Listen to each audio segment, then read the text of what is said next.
Great.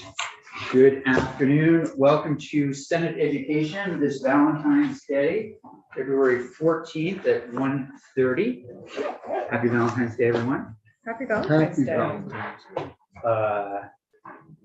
We're looking for our candy. Yeah, If you Plenty want in me, judiciary. you want me to go steal some from another room, I guess. no, I think it might be infected. It's true. You had that chocolate reaction to it, great. Oh, that's right. That was Yeah. weird. Yeah. We're going to look at S56 today, which many of you are familiar with. This is the pre-K bill. And this is something that we're just still learning a little bit about. We had some overview from last week with, it was the week prior, Sarah Kenny and Allison, last name? Richards, thank you. I've known her forever. Allie Richards. And so we're going to start with that, where they're going to hear from Heather, and we're going to have a couple of people in to start to just understand the pre-K impact that some providers might experience. Our jurisdiction, if we so choose to work on it this term, which I think people will want to in some capacity, is pre-K piece, the part that interacts with public schools. I'll look to the three of you also for anything you want to weigh in on it. And I think Senator Gulick is serving as the liaison between the two committees. I don't know if it's, I think it's a paid position. I don't know for sure. Certainly paid position. Influence ball. So everybody, we can sort of go back and forth. And everybody can share what they're interested in. Then we're going to hear from anyhow, we're going to close some loops on the educational quality standards, which have come up a number of times in committee. Dr. Sharon Howell is coming back at Senator Gulick's request to talk about her questions regarding educational quality standards in Act 173. And then we are going to, everyone should know, the libraries at Vermont State Colleges. I know everybody's been getting a lot of emails about those.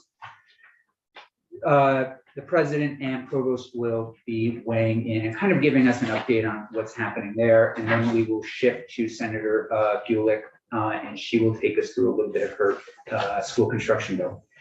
Then we have chairs meetings and a bunch of other meetings this afternoon. So Ms. St. James. Committee, in your folders, you will find a copy of S56, the section that we have jurisdiction over. So with that, if you would give us a kind of an overview, I'd say medium level, not super high, but some detail. And we'll then hear from, we have people coming in, I think, from Windham County, Bennington, and Addison County. We're going to go into a little bit. So with that, Ms. St. James. Thank you. Beth St. James, Office of Legislative Counsel. Would it be helpful for the committee to understand how pre-K works now? Or is that something that you're all familiar with? Why don't you fill us in? Okay, just That'd be great. very high Yeah. level. The pre-K section in Title 16 is in the same chapter as the town tuition program. It's section 829. And currently it allows, it provides for publicly funded pre-kindergarten education for students, for children between the ages of 3 and 5, if they are not yet enrolled in kindergarten, for 10 hours a week during the school year. And that that money can be used in a public pre-K program that is run by the school district, or it can be used in a private pre-K program that qualifies as a pre-qualified pre-kindergarten education provider. So that's very basic. So right now, 10 hours a week during the school year. And it can be either public or private. And the money follows the child. So for example, am I accurate in saying if you can bring your kid to if there's one right near your office, there are no district lines? No, there is a provision in current law that allows for there to be geographical limitations created on where children can obtain their pre-kindergarten education. I am not aware from the field whether that section is in use, whether there Okay. are any of those geographical areas. They are called, you'll see it's a large section of this bill. It's a strikeout of all of that language. Yeah, But it's called geographic limitations, and it allows school boards to limit the geographic boundaries. school boards themselves. Yeah. So again, it goes through our tuitioning program, which of course we'll be learning more about as we delve into other bills. But this is similar to our school choice program. There's some similarities. When you say school choice, do you mean high school school choice or the town tuition program? Town tuition program. I hesitate to say yes, but yes, in that parents get to choose where their children go within some limitations, right? It has to be a pre-qualified pre-kindergarten education provider. So there is some regulation of them. It's not just any program. Can it be a religious place?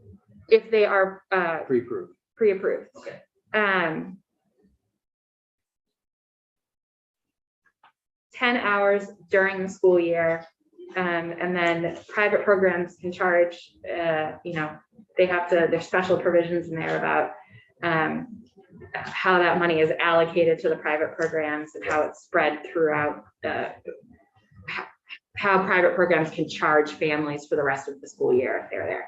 It also, current law is for children ages 3 to 5 if they're not yet in kindergarten. Yeah, some weeks. Is there a federal poverty level index associated with the funding? Every student, every student in the school district from 3 to 5 qualifies for 10 hours a week. And the rate is set, it's not, in current law, it is not the same as the child tuition program where it's per pupil spending or Right. an average per pupil spending if you're going to a private school. It's a rate that's specifically set and updated based on an inflator. And that's just, again, just for 10 hours a week during the school year. So that's pre-K now, very, very high level. Pre-K has also historically been regulated because of the allowance of private providers. Has been regulated jointly between AOE and BCS. Okay. This bill, S56, I've suggested that Hayden link to the whole bill because I do think it's important to have the context. But I will be walking you through the first,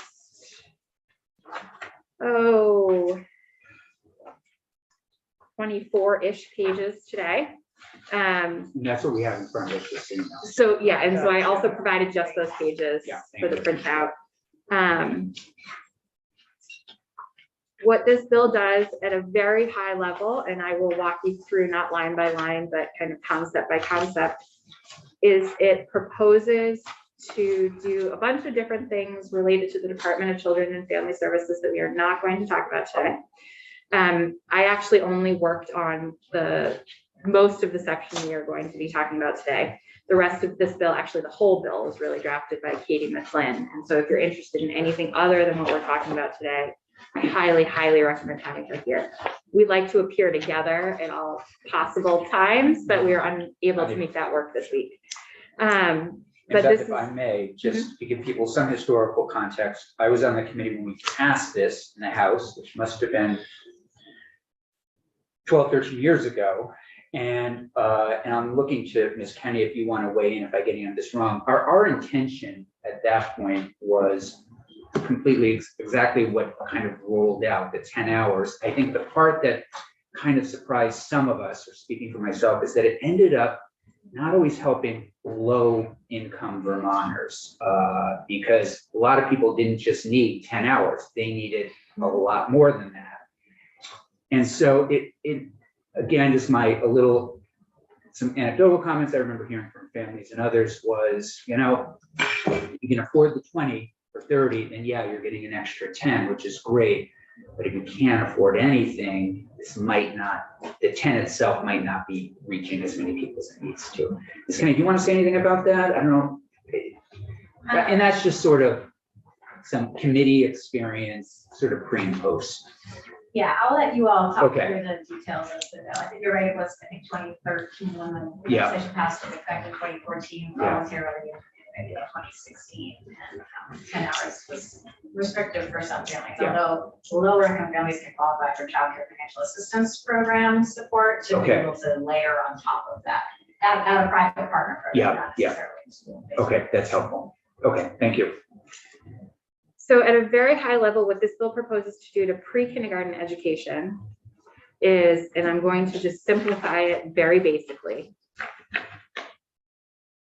It redefines pre-kindergarten education as for 4 through 5-year-olds, again, 5 if you're not yet in kindergarten. And it requires every school district to either provide a pre-K program or to pay tuition to another public pre-K program in a different school district for the entire school year, for a whole school day. So pre-K required to happen, or required to be either maintained or tuitioned out, Yeah. whole school year, whole school day. What's the time frame considered by definition for a full school day? Excellent question. So let's, it's in the bill, but I will just answer that quickly. Section 1071 of Title 16 requires that students in public schools be in attendance for 175 days a year, 175 days of student attendance. And then it allows the State Board of Education to set the minimum for the school day, the length of the school day. And the state board does that by different grade levels, right? A full day for a kindergartner may look different than a full day for an 18-year-old. And then it allows school districts working with that minimum to set the length of the day for their school district. So they can't go below the minimum, but it's up to the school district to set the day. So there's, that's as specific as the law gets. So it is kind of vague. Thank you. I will say that is as specific as the law gets. Okay. There is a lot of, if you look at the State Board of Education rules, I believe for kindergarten right now, the minimum amount of time that a child can be in school and it count as a student attendance day is 2 hours a day or 10 hours a week aggregate. That's the minimum. Now, each school district is going to define what a kindergarten day is for their district, working with that minimum. So if we start on page 2, there's some, it starts with a kind of a conforming change to section 11 in Title 16, which is the big definition section. So it's amending the definition of early childhood education to exclude pre-kindergarten education from that definition. And then it's defining pre-kindergarten education and referring to section 829, which is the pre-kindergarten education section, which will have the definitions in it. The other big piece of the pre-K section is that it proposes to create a new deputy secretary within the Agency of Education to solely manage the Division of Student Support Services, which will govern special education, early education, and multi-tiered systems of support. So that would be a brand new position and a brand new division of responsibility within AOE. There is a conforming change on page 3. This was in the access to criminal records section that applies to schools, and this is removing this language because it was with respect to private pre-kindergarten programs. And this bill doesn't do away with them. It allows a private provider to have a private pre-kindergarten program, but it wouldn't be publicly funded, and it would be not referred to as pre-kindergarten education. It would be early education. So parents can still send their children to a private program under this bill. They would just be paying out of pocket for that. So section 4 on page 4 is the meat of the proposed changes. So section 829, as I mentioned, is the pre-kindergarten education section in Title 16. This is really it for pre-K. It's not like it spans multiple different sections in Title 16. So you'll see that it starts with a definition section, and there's a bunch of amendments proposed. So the first amendment is to the definition of pre-kindergarten child. So you can see that it was formerly 3 or 4 years of age or 5, but not yet in kindergarten. And this is proposing to change it to 4 to 5.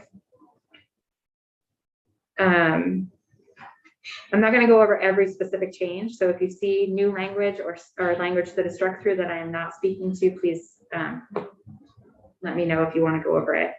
But the big change here is the definition of public pre-kindergarten education program. So we're repealing pre-qualified private provider because that's not a thing anymore in this section. So public pre-kindergarten education means the provision of high quality, publicly funded, excuse me, full day pre-kindergarten education at a public school, which is available to pre-kindergarten children either within a child's district of residence or paid for by a child's district of residence if the district does not maintain an elementary school. As legal, so let's say council, is it in this definition of public pre-kindergarten education program? In that definition, they introduce the concept of high quality, but without caveat but I know from our other committee that that's a meaty topic, and I'm just curious, you know, if I don't know if it's appropriate to introduce, you know, that kind of measure without introducing its ramifications. That would be a policy choice. There's nothing legally wrong with ambiguous terms. Okay, that's fair. It would be, this bill does not define high quality. So that would be a policy choice on Okay. how granular you get with that. Okay, thank you. Sorry. So follow-up question, this bill doesn't define high quality, but high quality is defined in somewhere else. Are you asking or telling me? I'm asking. I don't know the answer to that. If it were, it would be referenced in it. Yeah, but we went over that in health and welfare. The Are you 5, thinking it's in the other part I'm thinking of the this bill? STARS program. Right. Yeah, but STARS goes away. Okay, got you. All right. So they can't reference something they're going to repeal. Okay, got you. No, that's helpful. Yeah. It's Senator Williams. No. So I think it just. Okay. There are other requirements you'll see built in. I'm just saying that the term high quality is not defined in section 829, whether it's defined in DCF rules or is a part of another requirement, I can't speak to today. Right. But those two, that phrase is not defined in this section specifically. Right. So subsection B on page 4, line 19, is access to, it used to be publicly funded pre-kindergarten education program. And this subsection will spell out kind of what children have access to. And so you'll see that there's a proposed amendment. We're taking publicly funded out and we're labeling it a public pre-kindergarten education program. So each school district that maintains an elementary school for its resident students shall maintain a full-time public pre-kindergarten education program, which shall be available to each pre-kindergarten child whom a parent or guardian wishes to enroll. Each public pre-kindergarten education program shall operate for the school year as defined in section 1071 of this title. That goes back to 175 days a year, student attendance. A school district that does not maintain an elementary school and does not maintain a public pre-kindergarten education program shall pay tuition for its resident students to attend a public pre-K program outside the district. So if you are a school district that maintains an elementary school, you have a brick and mortar, this bill requires you to also add pre-K to that. And if you don't have a brick and mortar, it requires you to pay tuition. You'll see later that there is also a provision that allows a school district that does not maintain an elementary school to make the choice to stand up a pre-K program on its own without having to pay tuition. Yeah. Just curious. We're out of the definition. No, we're still in the definition section. Is that right? No, we're in the access section. Okay.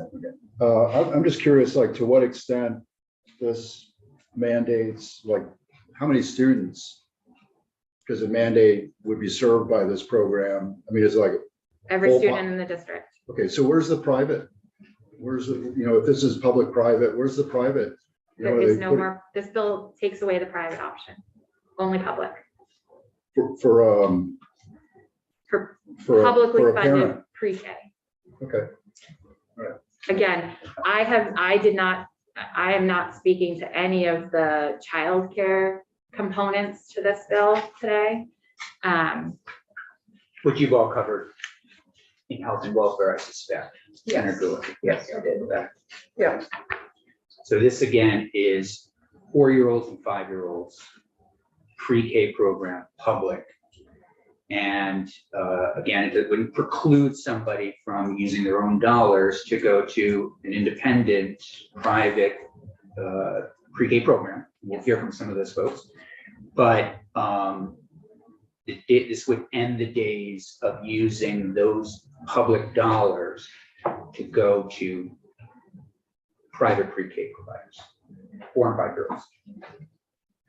Correct. Yeah. So we're gonna put those private providers out of business, basically. Well, I don't know if you've taken any testimony on this in health and welfare, this No, issue? no, Okay, no. yeah, okay. So we will hear from some of those today and start jumping in. Yes, and Phil. I just want to, I hear your question, but there's still the K to 4-year-olds. The K, the Zero. birth to 4-year-olds who will need childcare, just, yeah. Not K. Right. It's different. Ms. St. James, I'm also looking at Ms. Kennedy because I didn't schedule enough time for this, obviously. How much time do you think you need to walk us through this? Because it's interesting with childcare and early childhood educators, kids are waking up from naps, kids need to be fed.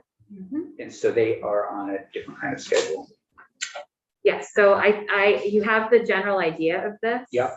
I would say, again, depending on questions, another 20 minutes to walk through all of the language. Okay. But the main takeaways is creating a new deputy secretary Mhm. within AOE and a new division, new responsibilities Yeah. there.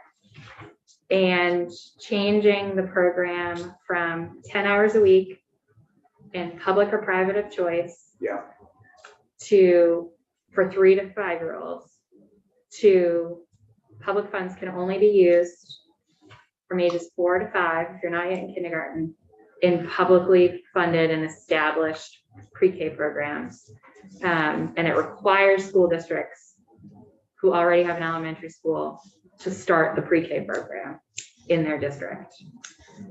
And if they don't have an elementary school, they tuition out, similar to the town tuition program. Yeah. But there is a provision that allows non-operating districts to stand up a pre-K program. That's the big No, that's helpful. overarching program. There's smaller nuances. We will absolutely have you back. Yeah. Let's take some questions on the overarching. Okay. So I have a vague question because I received a vague concern from somebody, but there was some questions as to the definition because as it relates to federal funding that comes into the state. And I was wondering if you know anything about that, because I wasn't able to get much detail. I don't. I think that would be a great question for my colleague Katie, who really works in this area and has drafted the bulk of this bill. I don't know if there were any conversations around that. Okay, thank you. So, do we have enough teachers to do this? I mean, that's my concern, is that we're either gonna take the people that are running private daycare and put them in employ of the elementary school. We know we got teacher shortage. Yeah, that's a legitimate question, and it would, if something like this were to go through, and I'm hearing just anecdotally, it could take years to put something like this in place, but we haven't taken testimony. We would have to kind of maybe simultaneously ramp up with UVM and state colleges and other people. Yeah, it's a good question. Yeah, I think to that point, that was something I was thinking about too, but I think, you know, we have been hearing, there's a lot of different things that go into the mix of creating the teacher shortage. And I think that when it comes to the workforce in general, you know, the two major things are housing and childcare. And I think that when you start, when there's greater opportunity for teachers who have kids to send them to pre-K, you know, it creates a little bit more of a draw to come to Vermont. So, yeah, that's a good point. The other big piece that I want to mention is that this bill also proposes changing the weight for a pre-kindergarten child for education funding. So have you had Education Funding 101? Okay. So you'll know that different grades are weighted differently. In current law, pre-K is weighted kind of negatively. It's every pre-K child is given a 0.54 weight.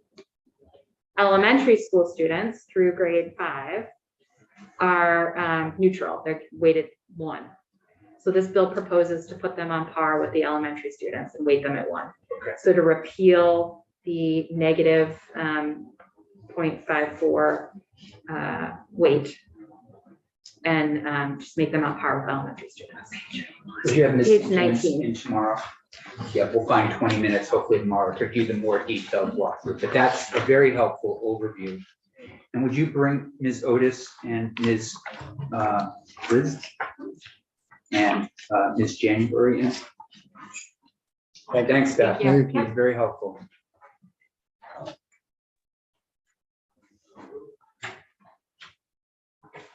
For detailed walkthrough, but that's a very helpful overview. Hey, Allison. Hello. Hello, How are you? good. Good to see you. We got more. There we go. Allison. It's like the Brady Bunch. This one. The order we have on here is we have Stacy Otis, then Allison, and then Linda.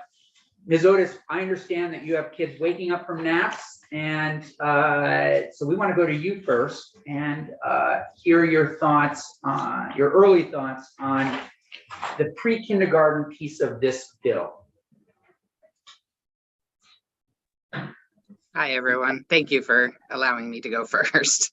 So just a little insight into everything. I'm Stacy Otis, and I've operated a registered family childcare in Springfield for 17 years and have been a public pre-K partner with the local school district for almost 10 years. I opened my childcare out of necessity, as my husband and I had 4 children, 3 of which were under 6 years old who needed childcare, and we could no longer afford childcare. We both had worked outside of the home and received CCFAP funds for several years when we qualified at 80% coverage. The state had done an update to the levels and we dropped down to 10% coverage, and we happened to fall into the 3% of families that had a negative effect. The cost of care was going to be $315 and I was bringing home $330 a week. So I originally was only going to run my childcare until my youngest went to kindergarten, and she is now a sophomore in college, so I have stayed. I obtained my associate's degree in early childhood education through CCV while working almost 60 hours a week and raising a family, and will graduate with my bachelor's degree this year, again, working full-time while obtaining it. Thank you. I am a member of the Vermont Task Force for Advancing as a Profession and have worked hard to advocate for changes in the childcare system. So I would like to thank you for putting a bill forward with a focus on childcare because of the crisis for families and early childhood educators that we're currently having. Having a property tax break for family childcare homes would be helpful in deferring some of our expenditures. And setting the CCFAP rates based on cost of care instead of market rates would be a huge help for families and early childhood educators. As when families don't qualify, I often take a cut in pay because I know how hard it is when they can't afford to pay childcare. And this is why access for families is so important. So the 450% of federal poverty level income adjustment just doesn't seem enough. It needs to be raised to 500% for the middle income Vermonters so they don't fall off a huge cliff. Universal pre-K works best in a mixed delivery system as we have it now in Vermont. And I have a close relationship with my community public school that is fostered by the licensed teacher who comes into my program as my UPK mentor. The system provides families with many options as they decide what type of care they want for their children, as some prefer the smaller groups that Family Child Cares offer. If they have multiple younger children, it definitely makes it easier to drop off and pick up in one place before and after work. They don't have to worry about finding care for snow days, school vacations, and in-service days, and especially for the summer, as we would have the full-time care. We often find this issue already in my town with the Head Start program. We start getting frantic phone calls in April for parents looking for childcare in the summer for their children, and we just can't take them. Being a registered home provider, the regulations state I can only have 6 children under the age of 5 or under school age. And of those 6, only 2 can be under the age of 2. If we lose 4-year-olds from our care, we can't just replace them with babies. And having all 4-year-olds in a public school would have a drastic negative effect on programs like mine. The numbers just don't work and could lead to closures of programs not being able to fill slots. And I know that's the opposite of what we're hoping to do with this bill. A lot of us have worked hard to get the education needed to become pre-K qualified so that we can provide this service to our families. Although it is only required to offer 10 hours of pre-K a week, pre-K learning exists in everything we do all day long. Even for the younger kids, as they're learning from watching the older kids. And oftentimes the older children will imitate what we have done during pre-K with the younger children. You know, sometimes they'll take a book that we've recently read and then they'll read it to the kids, you know, the younger kids. The mix of ages is a key part of the high quality care that we provide in family child care. And it would be detrimental to our program to lose 4-year-olds. So again, I would like to express my appreciation for putting a child care bill forward. And thank you for your time today. Yes, and I believe this is your senator, correct? Senator? Springfield, right at the border, Senator Right. White, Clarkson, and McCormick, but or for Windsor. But you know, my thought after hearing this, maybe this is something we can talk about, but can private pre-K businesses contract with schools that may not have capacity or may not have the staff to open up their own pre-Ks in the schools? That's something that we can explore for the purpose of trying to keep as many private pre-K facilities open. That's interesting. So you're saying if you're elementary school A, you would contract with Ms. Otis's center Yeah. as a public pre-K option. Yeah. I don't think that would be allowed under the bill, but we can, I'm certainly open to it. Yeah, because the last thing I would want to see as a collateral consequence of this Right, bill right, is to right. have any pre-K or any childcare providers go under. Right, right. So It's not, something, I think it's fair to say it's not written that way currently. right, but something to talk about. Yeah, Her testimony had me thinking about it, so. Yeah.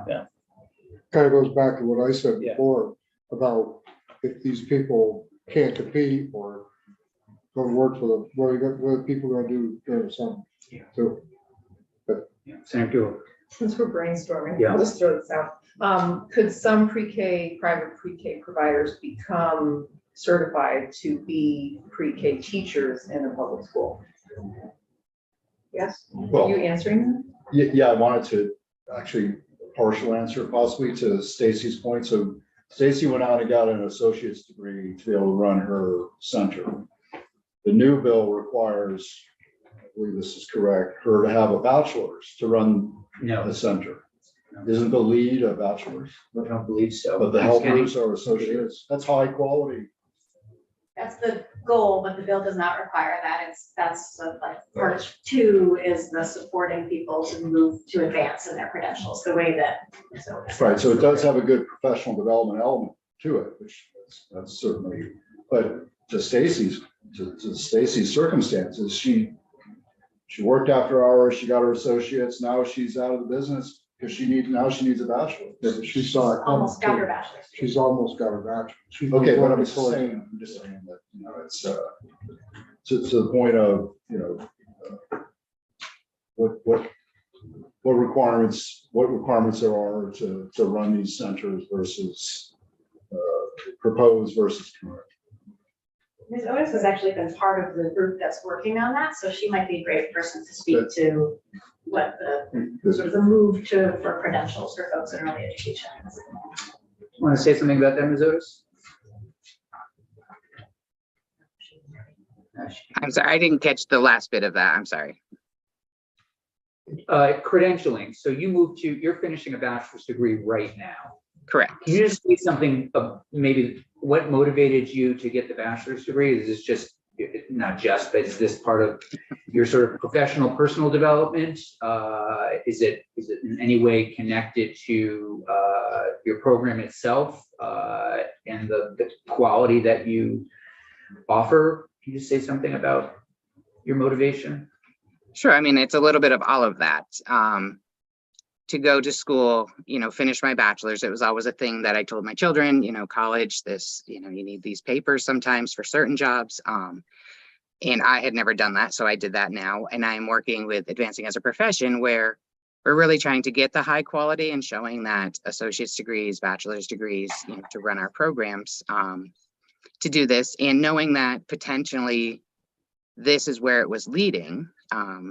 So my degree is in early childhood studies, and it doesn't lead straight to licensure for teacher licensure. So that it would be another process that I would have to do through currently what Vermont has as the peer review system, if I wanted to go that route with getting a license. And I believe that's what's required. That's what's required to run a full pre-K program on my own, which is why I mentor with a licensed teacher right now as a smaller program. And it's not easy, you know, to go back to school, especially when we're working, you know, as a small program, it's just me. I'm the only one working here. And I'm working 50, 60 hours a week just with children. So that doesn't include, you know, the college courses I'm doing, the curriculum setting and, you know, the planning and all of that stuff. So it's not easy for everyone to do. And especially if you're not used to online courses, which can be tough. Down in Springfield, we don't have any colleges close to me that I could go in person to. So it's, you know, I was with an online course is all I could do, which I think is most of Vermont and many places in Vermont anyway. So I don't know if that answers quite your question. I do believe that that is the route we're going. And I know in my area, the network that I run, there's 14 of us in the network, and over half have already obtained their associates, and a quarter of us are working on our bachelor's. So, you know, we know this is what we want to do. We want to provide the best care possible for the children. And in order to compete also and keep our businesses with centers or even with the school districts.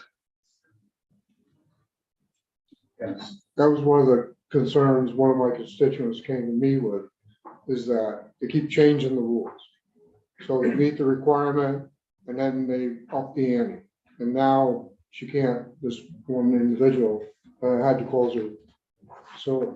So, you know, she had it in her home. It's a moving target. So.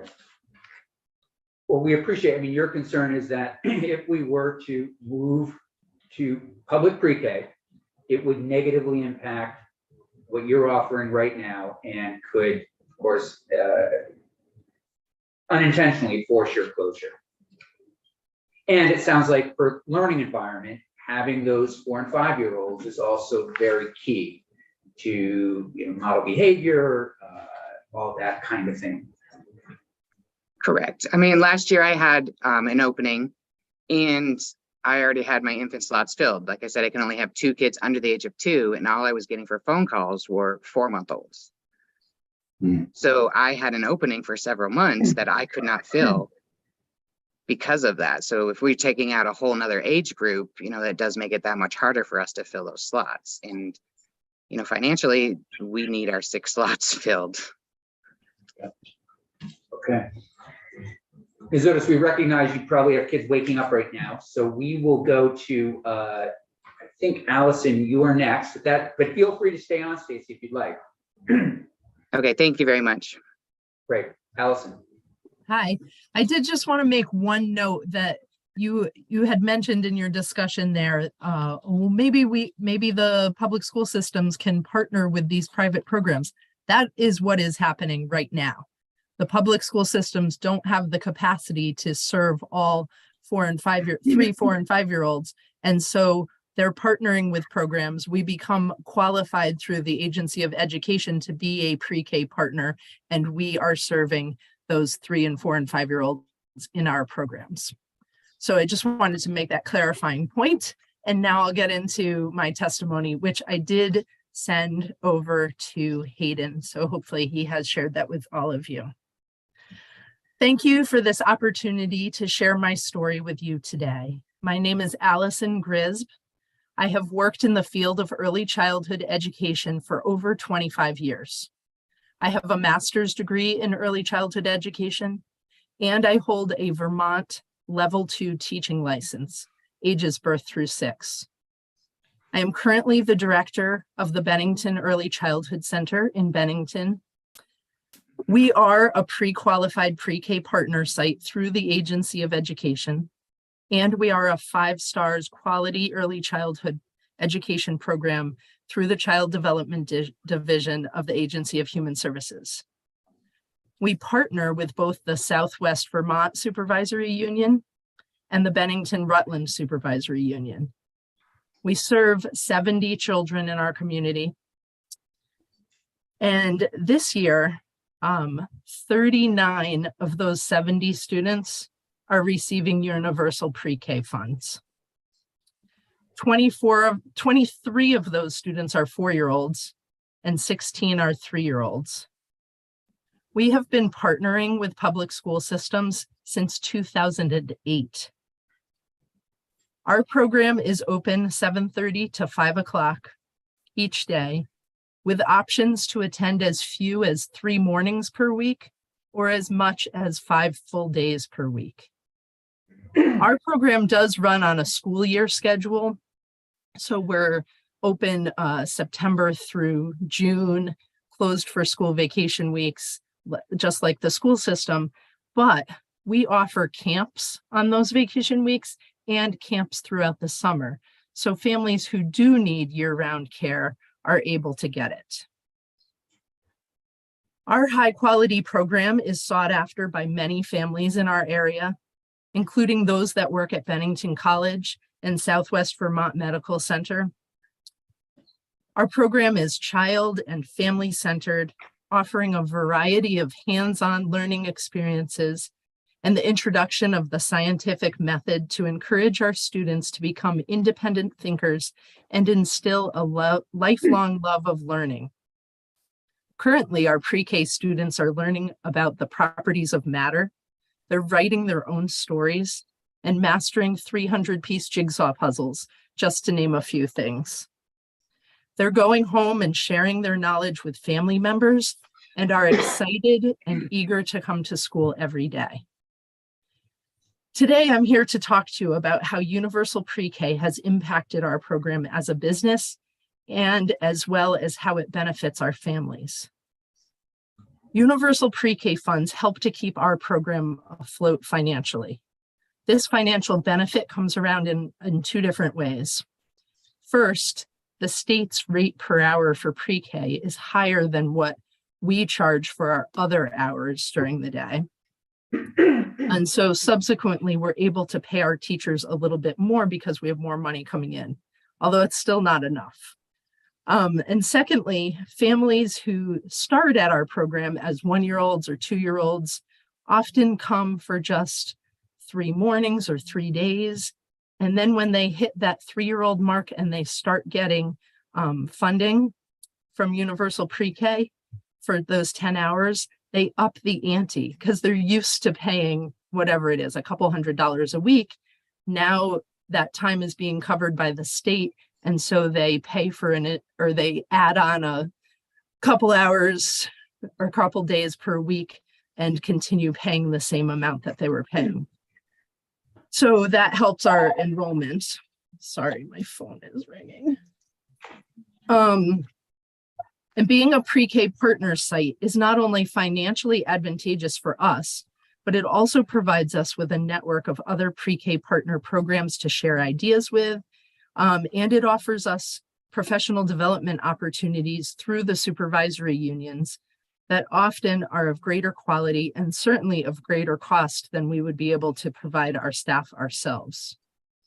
Over these past 15 years of being a pre-K partner, we have built strong relationships with our local supervisory unions. We work closely with them to provide special education services to our students, and we work with them to help make the transition to kindergarten as smooth as possible. So in our state's current mixed delivery system of universal pre-K, parents have options to best meet the needs of their family. Some families need year-round care. Some families need full-day care. Some families don't need care, but they want their children to get the social and academic benefits of a high-quality pre-K program. High-quality programs can be found in a variety of settings. They can be found in elementary schools. They can be found in private licensed programs like mine and Linda's. They can be found in family child care home programs like Stacy's. I do believe some changes should be made to the current universal pre-K program, such as increasing the hours of the current system beyond 10 hours per week, and greater consistency between the private partner programs and the public school programs as far as hours offered or number of hours children are served. But I do not believe that 3-year-olds should be removed from the universal pre-K system. And I do not believe that families' options should be limited to just public schools. We need to do what is best for the children in our state, and supporting high-quality programs that are getting the job done successfully and supporting families to make the best choices for their personal situations would do just that. Some might say that if 4-year-olds moved out of private early childhood education programs, then there would be more room for infants and toddlers, which is very much needed. But the situation isn't as simple as that. Would there be more physical space in our programs? Yes, but that space would not necessarily be appropriate for infants and toddlers. The ratio of children to staff for infants is capped at 4:1. And for toddlers at 5:1, whereas the ratio for preschool students is capped at 10:1, which means infants and toddlers need more staff per group of children. Our current regulations also limit the number of infants in one room to 8, toddlers to 10, and preschoolers to 20. So if we try to turn spaces that once held 15 to 20 preschoolers into infant or toddler rooms, then we would either have to put large amounts of money into reconstructing our rooms so that the center can still accept as many students as it did before, or run our programs with fewer students. Both options would be financially damaging to programs. I know part of the intent of S56 is to increase childcare capacity and support the financial viability of childcare programs.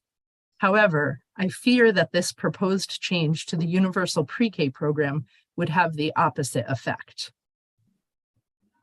As you are working through this long-awaited, much-needed childcare bill, I urge you to consider how changes to the current system could adversely affect both families' abilities to meet their needs and programs' abilities to effectively operate. It is not an easy task to overhaul our current childcare system in a way that will make early childhood education both affordable and accessible to all families, and to fairly compensate and support early childhood educators. I hope that listening to stories like ours today will help you to make informed decisions. Thank you for having me here. Thank you for joining us. Any immediate questions for Ms. Fritz? I think it's consistent with what we've heard. Ms. January, you have sent extensive and it looks incredibly thoughtful, and I say this in every positive way, testimony. We don't have time to go through, for you to read it. If you could give us the highlights, that would be helpful, and then leave it to us to review it. Usually we think of witnesses about 5 minutes or so, 5 to 7 minutes each. Does that work for you? Are you comfortable with that? Yeah, that works. Okay, but first, please introduce yourself, and where's Otter Creek Child Care Center? Yeah, for the record, I'm Linda January, the Executive Director of Otter Creek Child Center in Middlebury, Vermont. We are we serve children birth through preschool, and we are also a universal pre-qualified pre-K partner. So as you can tell by what I submitted, it was hard to kind of narrow it down. There's a lot in here. And I think for me, I think an important point is that as an early childhood educator provider who's also pre-qualified UPK partner, it's very difficult to silo out UPK from the full system. UPK is one layer of multi-revenue sources that make Otter Creek's budget work. And for families, UPK is often one layer of many that can include discount scholarships, the Child Care Financial Assistance Program that make their monthly budgets work. For better or worse, UPK, as it stands today, is an integrated, vital part of many early care and education programs.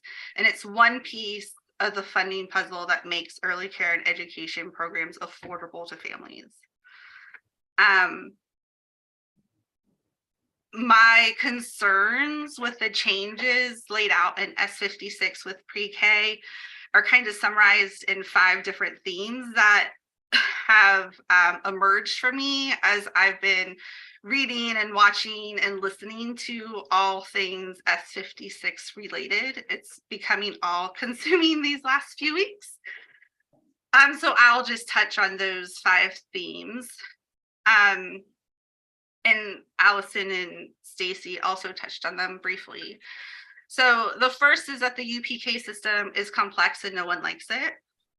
And it is complex.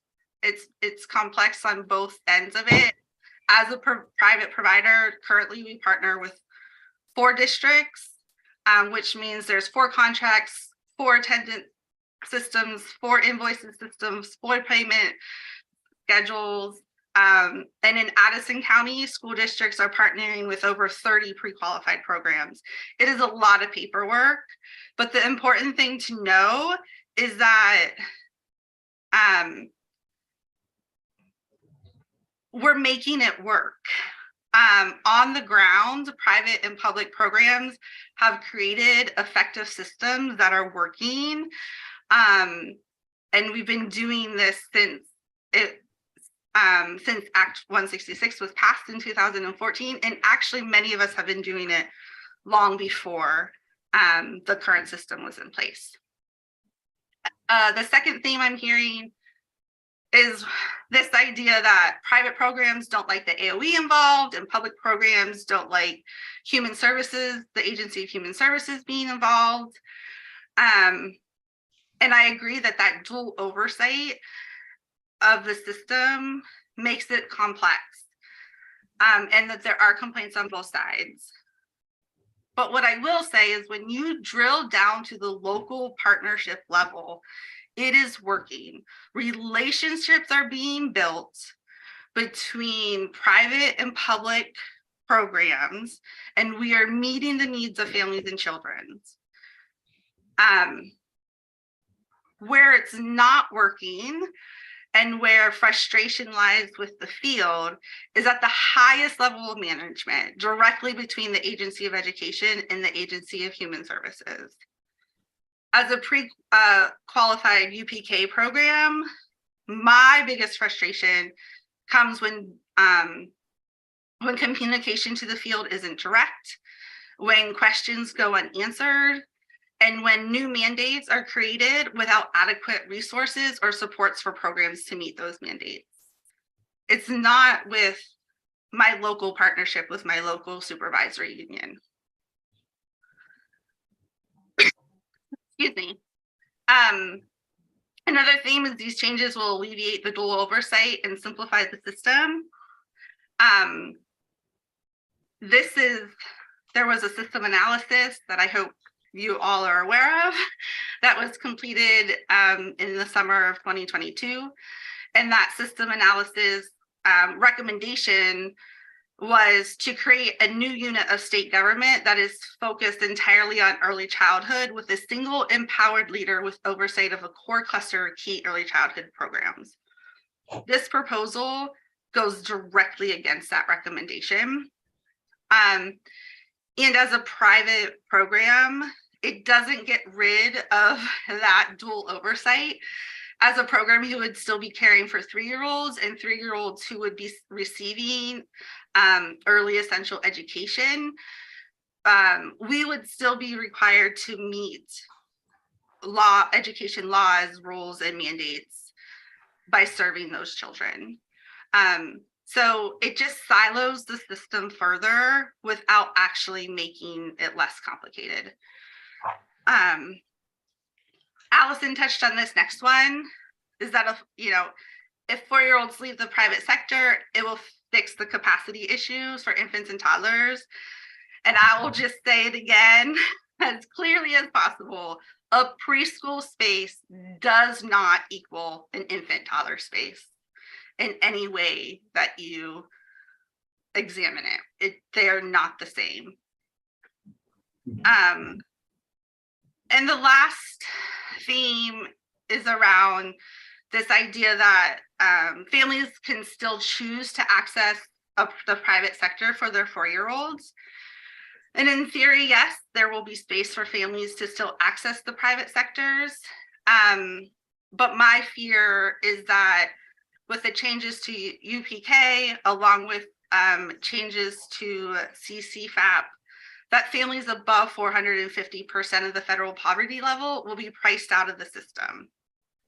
When I examined the potentials of what the new system would be, I found that families between 500 and 800% of the federal poverty level could possibly pay between 24% and 39% of their income towards full-time year-round care.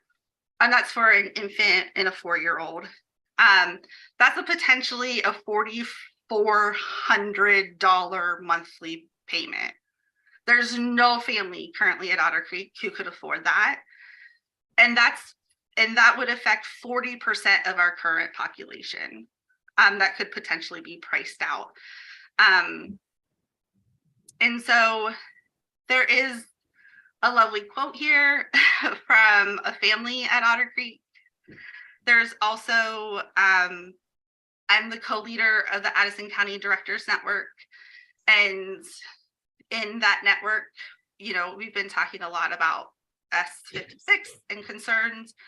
There's real concerns for small programs that are UPK pre-qualified programs that are school year just serving preschool children. Huge concerns for their viability if these changes take effect. As I quoted here, Sue White, who's the teaching director of Quarry Hill, she said that for Quarry Hill, they are not equipped or qualified or really interested in providing quality care and programming for younger children. So they would have to make huge decisions about their programming. Ashley Bissett, the director of Evergreen Preschool in Virgins, her first response to me after reading S56 was, I think I'm out of a job. And if those smaller programs close, then there will be a larger capacity issue for 3-year-olds in Addison County. At the end, I have a list of pondering questions that I hope you go through and think about. And then I just really hope that at the very least, you think about these things. Consider in studying the full financial impact that public schools will shoulder by converting classroom space into age-appropriate space for pre-kindergarten age children. An appropriate classroom space for a sixth grader does not equal an appropriate space for a pre-K student. Just as you consider the financial impact on the public sector, do the same for the private sector. How many programs will close? What are the added expenses that programs will face in order to shift to serve younger children? Is there enough of a population of 3-year-olds to sustain the system? Study the impacts the changes will have on the workforce. How many more licensed teachers will the public sector need? What are the qualification para-educators will need to meet NACE accreditation standards? Are there enough early childhood professionals to meet the demand? Study the impacts on the workforce. And then talk with families and examine the financial impacts that the logistical complication these changes will create for 4-year-olds. And one of the things that I keep thinking about is from testimony that was given last Friday in the Senate Health and Welfare Committee from Elliot Haspel. When he was speaking about the vision of Vermont that Vermont has for the early childhood system, he said, to accomplish Vermont's laudable vision, it is critical to expand subsidy eligibility to be universal or near universal and to have a mixed delivery preschool system. The absence of these policy elements will not so much have unintended negative consequences as have predictable negative consequences that hurt the very people you're trying to help. I cannot stop thinking about this quote and the predictable negative consequences S56 will have on the early childhood system. And I implore you to continue to think about what those possible negative consequences are. And as you move forward, to make changes to S56 and realize that you can move forward on things like CCFAP, as well as supports for early childhood professionals, supports for non-citizen children, and tax relief for providers, while at the same time slowing down on changes to UBK or deciding to separate UPK from S56 and create a separate bill that will allow you to take a deeper dive into all the possible predictable negative consequences changes to UPK could have on our early childhood system. Ms. January, I think we're going to have to take some I'm done. questions. No, I appreciate your passion. I appreciate everything you're saying. I think one of the things that you mentioned that I hadn't thought about was if all of a sudden some of this policy change were to force some closures, that we would be opening up some real problems for finding spots for the youngest Vermonters among us, the birth to 3-year-olds. And I guess that's just something I hadn't really thought much about. And I don't know if that's come up in your committee in the morning, but Not as clearly not as, as clear yeah. as this, yeah. Okay, yeah, please. So I just wanted to thank Allison and Linda for their testimony. It's really quite compelling. So as I kind of try to get my head around this, I'm looking at the stated problem of essentially 9,000, there's a gap of 9,000 seats for early childcare. Not necessarily 4-year-olds, but somewhere in that order. And I'm just curious, you both seem to be successful in your pursuits. I'm wondering what's inhibiting you from either expanding your current business or creating satellites to mirror what you're doing, but do it in a different village or a different part of the city or what have you. Just wonder if you can comment on that for a sec. Allison, do you want to take a stab at that first? Sure. It's there are a lot of factors at play. One, I think I would I would die if I had to run two different programs because it's hard enough to run one program. But I do understand what you're saying. And I do know that there are some people that are successful at doing that. I just don't know if I personally could do it. As far as expanding, I would love to expand my program. But we are at our max capacity for our wastewater permit. We have a septic system. We do not have sewers accessible to us. And so we cannot expand to any more children than what we currently serve. Linda? So funny question, because for the past, I don't know, 7 years, I have been working on a huge expansion project for Otter Creek in partnership with Middlebury College. And we are very hopeful to break ground this calendar year. But it has taken so long because it's a massive undertaking. We would, if our plans go as are now, we will increase capacity by 77 daily slots. And those are infants through preschool slots. It's a $10 million project. We are adding, to do that and to do it well, we're adding 12, I think it's over 12,000 square feet to our existing building. We will go from 4 classrooms to possibly 13 classrooms. It's a huge undertaking, and it has taken literally a village to make it happen.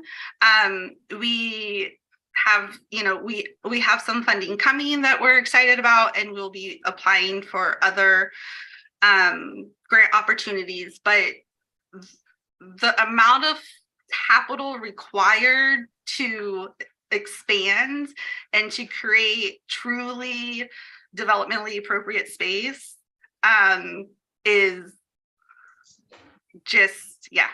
And like wastewater, right?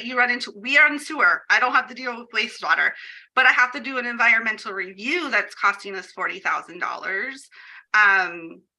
That has historical preservation and archaeologists and we have to study bats and like all this other stuff. So it's really difficult. And if I didn't have the partnership with Middlebury College, it would not be possible. This has been incredibly helpful to us as we just jump in today to the pre-K question. And I think you've helped us all to understand some of the impacts that if we were to move to a public pre-K system, some of the things that I think some of us may not have been considering. I'm just speaking for myself. So thank you both. We are just in the beginnings of this, and I don't know if you heard me say it when we first started. This is the piece of the bill, the pre-K, the part that would end up in our public schools that this committee has jurisdiction over. So I suspect you'll be back over or be invited to health and welfare where the rest of the bill is. And whether it's good or bad at this point, half that committee is on this committee. And so there's some overlap. So thank you both for joining us. Very much appreciated. Thank you. And please stay in touch. Thank you. Thank you. So committee, first impressions before we take a 5-minute break. That was great. In terms of, let me put it this way, I'm going to be asked to report back sometime sooner rather than later, whether or not this committee wants to move to universal pre-K in the public schools, and in some ways, possibly it can be defined, or I think remove it from the other providers, or do people want to generally keep it here? I mean, no big decision right now, but I'm just wondering any sort of first impressions. I don't think we know what we don't know. Yeah. How many people, how many pre-K is it gonna affect? Yeah. Yeah. So, does anybody have a handle on, somebody must know how many daycares and pre-K there are in the state, Yeah. and how much it's gonna, how is it gonna affect Yeah. And do we have the capacity in the school districts to take it on? Yeah, I mean, I think, I can't remember if it was covered already, but you know, my first question goes to the amount of demand that there is for childcare. And, you know, if it does go to the public, or if it does become universal pre-K in the schools, is there really that low of a population that there won't be new kids to go to these to these private locations that are concerned? Yeah. And I feel like they did mention something along the lines, or I feel like maybe they did mention that, but maybe I just missed it. So I'll probably have to just rewatch the thing, but I mean, that was one of my first thoughts. I think it's a great point, yeah. Senator Gulick, what do you think about the idea of moving forward with pre-K and taking it away from the centers? Is really the question on the table. I mean. We're kind of generally going around first Yeah, impressions right, based on this, right. yeah. I mean, I live in Burlington, and I know that Sarah can agree with me on this. It works well in Burlington, our mixed delivery system. I think we have a good relationship between the schools and the private providers. But we've also been increasing our capacity in our schools for pre-K, which has been really nice because we had some room in Sustainability Academy, I think, in the Integrated Arts Academy. So, and then in also Flynn School, which is the school out in my way out in the North End. So we've been able to grow those, which has been great. I love the idea of having pre-K delivered by teachers who are certified and who reap the benefits of working in a public school, which is, you know, healthcare, and sometimes they're some of the best paid folks in a community, depending on where you are in the state. So for me, those are pluses. Yeah, I mean, I still have questions about the bill that I have not been answered, including the oversight piece. So I want that to be fleshed out a little bit more. So, I mean, I'm going to solve this problem, and if this helps solve the problem, then I'm all for it. But I'm still learning. So am I. I was, again, I'll say, and I think it's somewhat similar to what Senator Hashim said, is if we do say to these folks, you're not going to get public funding for 4 and 5-year-olds, is the unintended consequence they close because they cannot keep going financially, and then that does make a bigger problem with the infant to 3.5-year-old. Right. That's what's kind of interesting. Yeah. And I would just say, if we were to go to the system, we would need to look at how could we address that problem? Is there something we could do? Either combine some centers, or I don't know. I don't have the answer, but how would we address that? Because that is a big concern. Yeah. I'm concerned that, you know, we don't know the demographics, like in my school district, Yeah. the population is increasing. Yeah. So is there capacity to have both, maybe? So, because we don't really know if the economy starts to come back, we start to get more people, they're gonna have to have more programs. Right. Yeah, and I've seen a little bit of an uptick. I'm just thinking of one school in particular that started a pre-K program recently. At the local elementary school, and I think that was, I'm guessing, school board decision. Okay, no, this is helpful. Sorry to interrupt. There are some districts like South Burlington that their elementary schools are bursting at the seams, as far as I know. That's what I've heard. Is So it that okay would- now? No, don't think so. So they would have to be hard for them to find space. It's good to be in a growth area. Yeah, I'm in It's a good problem to have. Burlington. I know in But yes. Bowley, we have, elementary school has a pre-K, Pre-K program. and they've got a private full-time and a private part-time. So, and they all seem to get along and work together. and- Yeah. I can, of course, only speak to, Allison's incredible. And she's got a great program. It seems like it's been around for a while and it seems to have good relationships. I think everybody probably does in the district also. All right, let's take 5 minutes and we'll come back to, sorry, Undersecretary Boucher, we're running a little behind.